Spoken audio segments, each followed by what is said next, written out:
You try to get the best writers and you try and get the best artists, and they always came to us because we seem to have the best showcase. And we also had a great boss, Bill Gaines, who was the cheapest man when it came to rates and salaries and whatever, but the most generous man. And as you heard from Doc, we've been all over the world. The mad trips were legendary because no one ever took freelancers anywhere. But we went all over the world on 30 trips or so: Africa, Japan, Germany, Spain, Italy, France. Jack, sit down. Enjoy yourself. I saw that. Really? I think we'll sit down. And when you get to foreign countries and people all flock and they say, "Be Jack Davis," you know, in whatever language, you know, Jack Davis, Jack, then you begin to get the full impact. And who knows that they read mad, but even if they read mad, who knows that they would know the distinguished artists, you know. Jack was always the most popular, and you know why. I have one problem with Jack, in that I think he's ruined more young artists than any other single artist in the world, because he makes everything look so easy, and you think, hey, I could do that. You can't do that. He can do that. So, Jack, I just wanted to give a little introduction to you, and then what you have to say is why to hear about. But and I'll try and key you in so that you say what it is that you say. Well, first off, it's very nice to be here and to be invited, and I appreciate it. And I'm 84 years old. I am deaf. I've got hearing aids. I got 2 bad knees, and all I can do, I can't. All I can do is just draw. I can't read or write, so I just draw. I've done that all my life, and it's gotten me through life. So this is getting down to the end, and I've had some great experiences with Mad and Don and the whole group. Unbelievable, and I don't think it'll ever come along again in anybody's life. But I was impressed with the presentation before this, with the modern way of computers and cell phones. That's unbelievable. That's so far above me. I have no idea what they're doing. But I have seen people take my work and do something with it. And that's amazing to me. And so any questions you want to ask you? I brought some things to show it, and you're going to show them. Well, slides. let's just talk a little bit, because I think there's some things that people want to know about you, your work, whatever. Well, there's so much that's gone under the bridge, and I've been through a life. I've been up and down and around, and I don't know how many here want to be cartoonists or are cartoonists, but it's a kind of a hard competitive road in a way, and we came along, I think, at a very lucky time when there was really no competition. And I started something, and Johnny Severin, Wally Wood, and Woody Elder, and all of them are so talented, so great. And you look back through the first issues of Mad magazine, that work was unbelievable. And you look at mine, it was very slapstick and ugly, really. And I just came off, I told this morning, with an interview from drawing horror stuff, switching over to funny stuff, and that was very easy transition in a way, because I tried to draw horror stuff funny, and it wasn't. And they had the investigation. But things have always seemed to fall in place. Well, and I just never give up in whatever you do. And again, I was never a good student. I know nothing about computers and cell phones. I'm still trying to learn, and you have to have patience, but I love it. I enjoy getting up every morning and going to the computer and see who sent me an email. A lot of times I don't get it, the kids are finally getting on good, they send some stuff. But it's just a great life, and it's a great life to be able to draw and make people laugh. That's unbelievable. Well, and like you smile. said, Jack, like you said, that wasn't how you started out, really. You started out as a cartoonist with when you were in the Navy and all, doing funny stuff. But a lot, let's face it, most careers have more to do with being in the right place at the right time than the talent, because a lot of people have a lot of talent, and you can't believe why this one makes it. Not, yeah, I mean, just look at Hollywood. I mean, you know, they got Tom Cruise and Brad Pitt. They could have had me. They were in the right place at the right time. But Jack was in the right place at the right time. He hooked up with probably the best visual writer that ever was in the print business, and that was Harvey Kurtzman. Harvey Kurtzman was a genius in terms of print. Nobody ever had achieved what he did. He was ahead of his time. And he created Mad, so that when he visualized or storyboarded something, you had to laugh because the humor was inherent in the page itself. Then when he handed it to a Jack Davis, to a Willie Elder, to a Wally Wood, then it became gold, because now you had the best art doing the best visualization with material that was very, very funny, because Harvey was a brilliant writer and a brilliant satirist. So that really helped you out, because you always worked well with Harvey. And one of the funniest things, Dwayne Powell, who we heard this morning, was influenced by Mad, but he was asking me about where can I get a copy of the Rin Tin Tin, because nobody remembers where they saw something, they only remember the work itself. And he did a takeoff of the satire of Rin Tin Tin that was never in Mad. People just assumed it was in Mad. There were 2 issues of a magazine that when Harvey Kurtzman left Mad, he created Trump. And he brought some of the artists with him, some of the best there were, Bob Jaffe, Arnie Roth, Jack, and Will Elder, of course. And he did a satire on Rin Tin Tin that when I saw it in Trump, and very few people saw Trump, there were 2 issues and it died. The magazine died. It was a really short-lived magazine. But I don't think I ever saw anything more funny in my life, where this dog, Rin Tin Tin, they're doing a charade kind of thing, because the dog can't talk. And the kid is trying to find out where the people were, and they're captured, and in it, whatever. And he's going, and the dog is going, yeah, I did all the things in a charade, but the dog doing it. And tears come out of your eye, and like from out of the clear blue sky, the way Powell says, has Jack, has that artwork. People remember that and don't even know where they saw it from, but they remember that work. And that's, so let's talk about you working with Harvey and what Harvey contributed to your sense of humor and how you took it from there. I'd love to hear about that. Well, Harvey, again, was so talented, and God bless him, and he wound up with Parkinson's disease and had to lean around out in San Diego at one of the conventions, I think. But he was way ahead of himself. He could tell a story, and every time he would go in to pick up a story, he would sit down with you, and he would dramatize.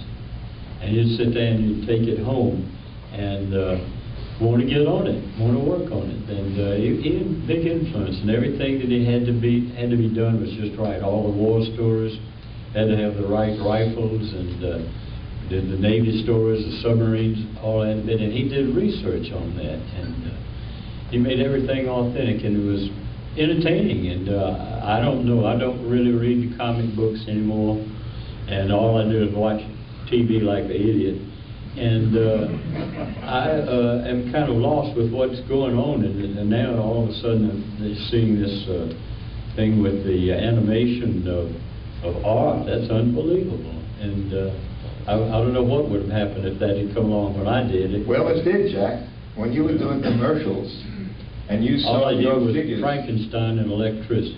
Well, that was a great commercial. How did you feel when you saw people imitating? How does this thing work? I turn it on, I'll go on. We can see We can see what you can see now. Look behind you. Well, I'm trying to think what I'm going to do. This would be, y'all have to guess what it is. Bad boy. No. A wolf.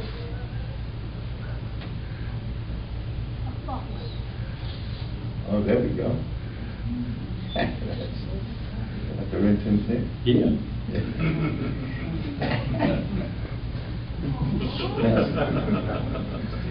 That's amazing.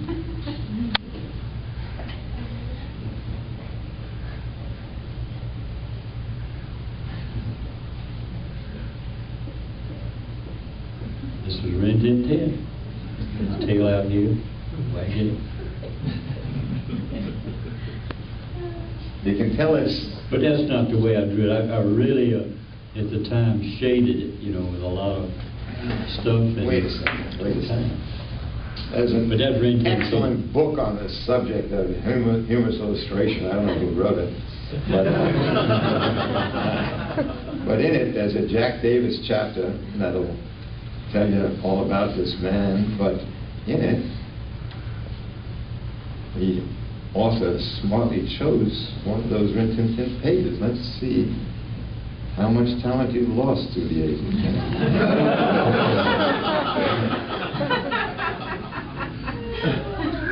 Never liked this man. Oh, yeah.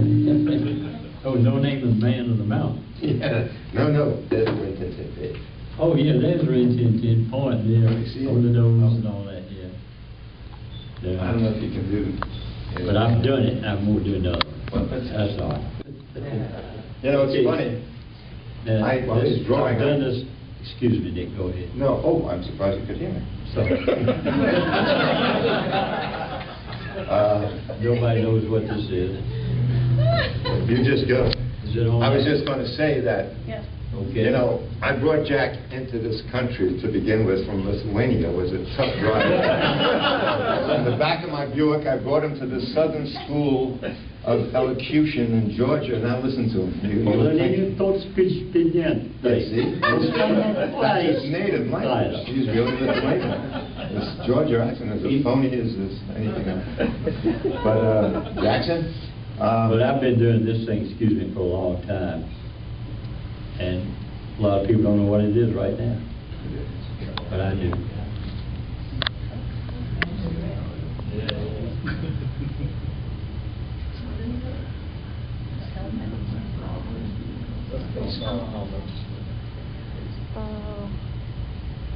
Oh, there you go. That's a mask. Yeah, football match. Right. This is a nose of a bulldog. These are big teeth. They always have big teeth out. Jack went to the University of Georgia and has since then, he donates all the artwork for every year, their football program, their posters, their beer steins, everything, and he donates all the work.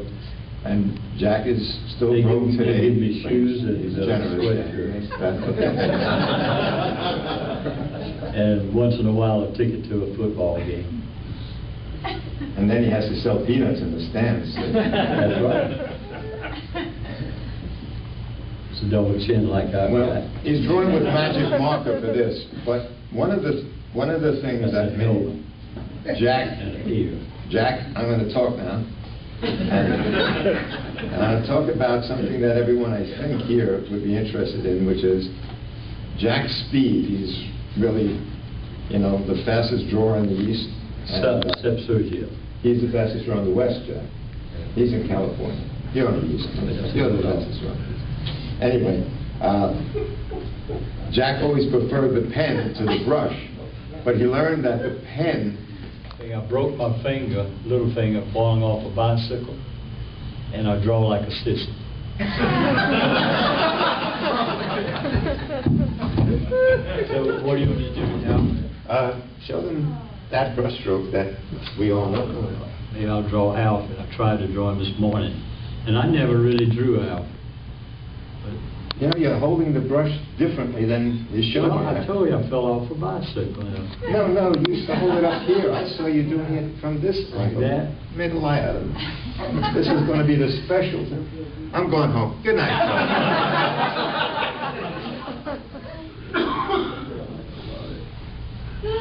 Unbelievable. Get in there. Oh, you have to dip it in the ink. Now we're learning something. The ears. And you got to study the ears and things when you do cartoons. Well, Jack, all ears are alike. And Well- some are bigger than others. that's one of the questions I was going to get you to. You did so many great caricatures through your career. everybody has two eyes, a nose, and a mouth. What is it that makes them different? And aside from the exaggeration, what do you look for when you're doing a picture of, say, somebody like that? I don't know. I think sometimes it's your nose and your eyes, and what do you do with it? I just it's do it. I don't know. Sometimes, like I said, it's just because you do it over and over and over again, it becomes habit. So do you see the difference when you're looking, as it becomes so... No, everybody has an outstanding feature, so you jump on it, whatever it is. That's what I do whenever I'm asked to do one, but I'm not a caricaturist. I'm more of a... Excuse me, 100 covers for Time magazine. No, add them up, TV Guide. And then countless things. I mean, and how many movie posters? You did about 100 movie posters, weren't you? Yeah. And how many album covers? Oh, God. Oh, God, yeah. Let's So, go, you all go way back. caricatures, and then he says he's not a caricaturist. Thanks a lot, Jack. So what do you do? Here you go, Dwayne. I mentioned you before, right? Didn't I give you credit for something? Well, let me do this now. Is this the way I hold the pen? Brush? I think that's the way you hold it, right? That's working. It's a good brush, I'll keep it. Brand new. This is an absolute true story. Jack was always one of the most generous guys, and he always helped out young people. And when I was at School of Visual Arts with George Woodbridge and Angelo and all, there was two guys from Texas, we called them the Texas Eagles. And they, of course, worshipped Jack's, especially his Western stuff, his straight stuff. This is before Mad took over his career. When he was doing the comics, he did wonderful Westerns and true life war stories for Kurtzman's Frontline Combat and Two-Fisted Tail comics. And they loved Jack's work, so he invited them to their studio one time, and there was all these brushes. Old brushes, he considered old brushes. They looked new to us, art students. We had nothing. And he gave these guys a bunch of brushes because he said, after a few pages or a few jobs, the Winsor Newton Series 7, the most expensive watercolor brush you can get, Sable, of course, and he said it lost its snap. That was something special that he needed for his inking technique. When he held the brush the way I thought he was going to do it. Anyway, so he gave these kids brushes, and for us it was great. And then when he started working for Mad, and I got to know him well because there's a Mad contributor and all, I said, do you have any of those old brushes left? And he said, yeah, sure. And Jack, the first one you gave me, way back when, Winsor Newton, look at this, peeling and all that. And I used it just like you said. It never worked, Jack.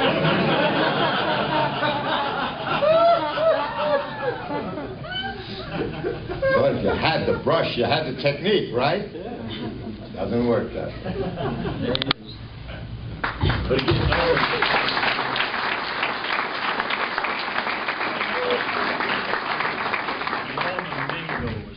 Did Alvin so good, and I never did Alvin. Well, you did him on a couple of covers, but you did your version. I love to draw. You're up in the part of my country I love so much. And last night the barbecue place was unbelievable. Where they were doing clogging, when you ever seen that. But they had a lot of people there that my kind of people. Try and enjoy one of them. Is that black ink, or is that? No, he always prefers. He used to use sepia, but then the company changed, and they now have. It's called antelope tone, and it's hard to get. But the reason, I don't know if you know this, it was Al Dorn, the famous illustrator for the Saturday Evening Post. Al Dorn, he was one of the first 12 famous artists from the famous artist course. And Al Dorn discovered that when you use ink glazes as the base, when you use India ink for your illustration, it muddied up the flesh tones. So he would do everything with black India ink, but when he came to the faces and hands, he would use sepia ink. And Jack picked that up so that all of his caricatures began with sepia washes, so that when you add color on top of the sepia, it was already tonal, it was already brown and not the harsh black line when you want to do the three-dimensional rendering. So that's why he still, and he finds this ink hard to, one time when he first moved to St. Simon's Island down there, remember Jack, he said, Nick, God, do me a favor, I can't find ink down here. That's right. So I had to send him a six, he said, send me a six-pack. Good old boy, I sent him that, some ribs, and man, he was happy. Who makes that, Nick? FW had the best India ink before they sold out their formula and the company collapsed. But it's FW Ink Company, and it was there you go. And it was created by a fellow by the name of William Steig, the New Yorker cartoonist brother, something Steig, and FW, I forgot his first name. And he created that formula, which is the best India ink for fountain pens or rapidographs or any kind of mechanical pen, because it was the only one that wouldn't clog. And the secret formula was told to me, and it's getting just as hard to get it, but if you guys like to work in pen and ink or even brush and ink, and it doesn't clog because it has no, Pelican used to use shellac in there, but it killed any pen you ever had. But the other ink companies have an ink, everybody's using acetate now for whatever, with magic markers and all, so the properties are different and the formula is different and they kill pens. And the best ink is the Steig brothers sold the formula to Badger. This is an airbrush company. So if you get Badger airbrush black ink, if you can find it, that's the best India ink for cartoonists you can get. And you get it by the pint. I mean, Angela Torres, wherever you go around the country sometimes, if they have airbrush ink of the Badger formula, there's our FW ink. What's so great about this ink in the sepia and the antelope brown is that I can put a wash like this. This is opaque and will not run. It's there. Then I can go over to my watercolor box, which is a prang, something that little kids use in grammar school, and I use that color to color with. But what I'm doing right now, this is the underneath thing that goes back to Rembrandt and all of the old painters who did masterpiece painting. They first did a wash, a sepia wash, and then come back and color it. Well, Jack, I got another brush for you that I want you to try out. This is mine. Yeah, that's yours now, but this is mine, and I'd like you to try it out. See if you can get a fine line. Admitted we were always close friends, and I was, you know, I was like a counter spy because I knew what was going on at MAD, but I couldn't tell the powers that be because I know that Jack's working procedure is this. Give Jack a 3-page article, for instance, and give him 4 weeks to do it in, and he does it. He starts probably 2 days before the deadline. Okay, you give him a 5-page article, and you give him the same amount of time, and he starts it 2 days before the deadline. You give him anything, and he does it 2 days before the deadline. So why do you do that to yourself? I know he likes to fish and play golf and all that. He says, Nick, to be honest, I don't get my best work done when I have time. I need the pressure of the deadline. That's what you told me. And you always lose, you know, because you have to be fast. But when you start, you choke up kind of, and everything becomes tight. But I always like to, you know, to paint loose, and I love to do cowboys. For Jack, speed meant looseness, which is an interesting formula. You know, the less time he had, the better it would work. It's one of those things. That's why I said he makes it very difficult for us because he makes everything look easy. Like, hey, all you got to do is this. You know, you want to get a good character? Well, just look at the person's nose is different from another guy's nose. Thanks a lot, Jack. I now know the secret. He just does it because he sees it. True story, it was one of those deadline times and crunches, and in those days you packaged everything and sent it to the printer. You had to have the original. Everything was done from the original. So, that's before you can scan something and email it. And Jack would have Dina drive his sports car into the city from, he lived up in Scarsdale. She's not here. Yeah, and he would literally be inking the job while Dina is driving. Thank God she didn't drive like he did. I got to correct you. Jack, No. that page that I smeared, I said, Jack, this ink is still wet. And he looked at me. And then he took me outside. I said, yeah, I was inking it in the car. You inked in the train when you took the train. Did you not? Don't make me a liar, Jack. This man was a Sunday school preacher. You're not going to lie. Well, you want to preach it. You lied about that. But anyway, we did come in, and Dina, who really is not a comic book fan, or she doesn't sometimes appreciate what I draw, and we'd rush into Mad, and I had not erased anything, and she would sit there, bless her heart, and with the eraser and erase for me, so when I'd go in, it would be done. And she really did. And you remember that day with the wedding? You said you finished it in the car, or maybe in the train. True story, Jack? Y'all listening? It's okay. You were paid for the job. You can tell the truth. But true story.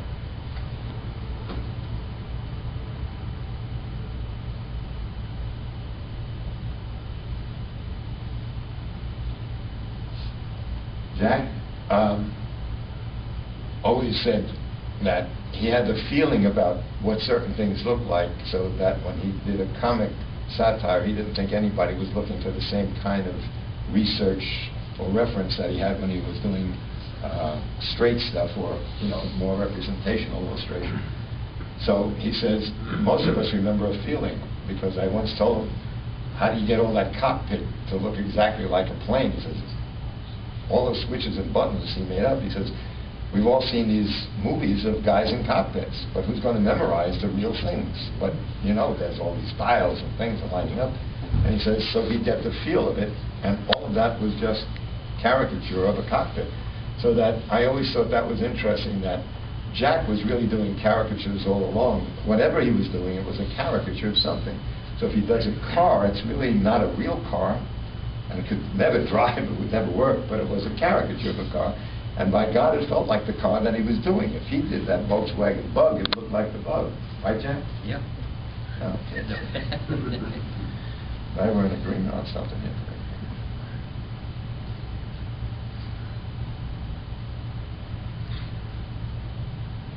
Well, I'm trying to feed that. Oh, I can tell Tom Cruise when I see. Tell me this.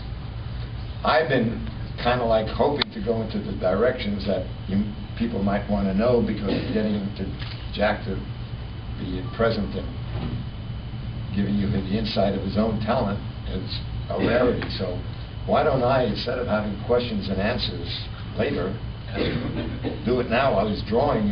Any of you have something that you'd like, particularly Jack, to talk about or refer to? Yes, ask questions. How much was Jack art directed by Hollywood on the posters and stuff? I have to say. What sort of working relationship? What was that like? With who? With when you did movie posters, how much art direction did they well, give you? they were right at Times Square, United Artists was, and they were in a rickety building. They had an old elevator you'd have to go up in, and you'd go into a big room, and there'd be a couple of guys sitting behind a desk, and they would, if I'm doing like The Russians Are Coming or something like that, they would have a stack of stills, pictures, and I would take it home and come back with a pencil, a rough, and see if they liked it, and they did, then I'd take it home and render it. And Well, that was did- about it. did they- There's not much Art director? contact with the editors or whatever. They just said, do it, and I did it, and they liked it. And that's what happened. So you didn't have to do it over and over? No. Like some of the horror stories we've heard? No. No. I think